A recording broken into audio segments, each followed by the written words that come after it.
ઓલા driver ને કયો ખોલો ભાઈ દરવાજો ખોલો. આ ભાઈ દરવાજો ખોલો એ. આ દરવાજો ખોલો. દરવાજો ખોલો દરવાજો. જિગ્નેશભાઈ આયા આવી જા. આઈ મળી ગયો. હા એને સાંભળવા દો ભાઈ 11 વાગે હું જાતો હતો ને 66 કેવી સોલાર પ્લાન્ટ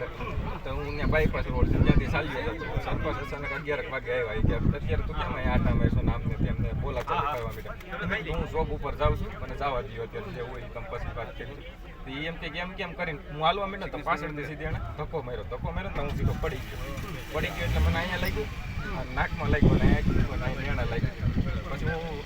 રાઈડ નાખીને તો એ 2 જણા બીજા આવ્યા એક દુર્લભભાઈ ઠાકરસિંહભાઈ કાપડિયા અને પરસોત્તમભાઈ કાપડિયા અને એમનો ભત્રીજો હિરેન કાપડિયા ત્રણે આવી ઉસાડીને મને સીધો અહીંયા પચાડી દીધો ત્યાર પછી અહીંયાથી મોરવાડા ગામમાં તાલુકો ભેસાણ જિલ્લો જુનાગઢ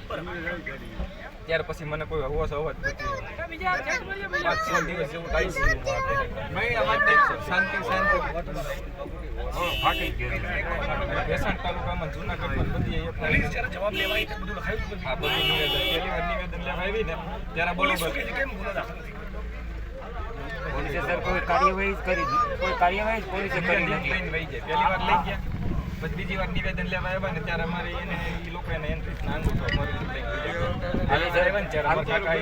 આ એક ગંભીર ગુનો હોવા છતાં આ 10 દિવસ થયા અમારે કોઈ પણ પ્રકારની કોઈ કાર્યવાહી કરવામાં આવી નથી. પોલીસ શું કેવું છે? પોલીસ અમને કઈ જવાબ રજૂઆત કરીને હોસ્પિટલમાં જ્યારે દાખલ હશો ત્યારે બધું લખાયું હશે પોલીસ જવાબ લેવાય છે ત્યારે જે વિગતો તમે મને કીધી ત્યાં પણ કીધી છે હવે શું કેવું છે કેમ ગુનો દાખલ નથી કઈ ખબર જ નથી સર પડતી આમાં શું છે 10 દિવસ થયા તમે એક કામ કરો હું પણ એસપી સાથે વાત કરું છું કાલ સવારે મારી ટીમના કમલેશભાઈ તમે ભાઈ છો ને હું તો અહીંયા છું કાલ મારી મોટાભાગે કડી સભા હું કદાચ કડી માટે મિટિંગમાં જવું અમદાવાદ તમે લોકો એક ડેલિગેશન લઈને એસપીને મળો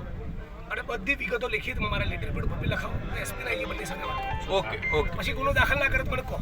ઓકે હા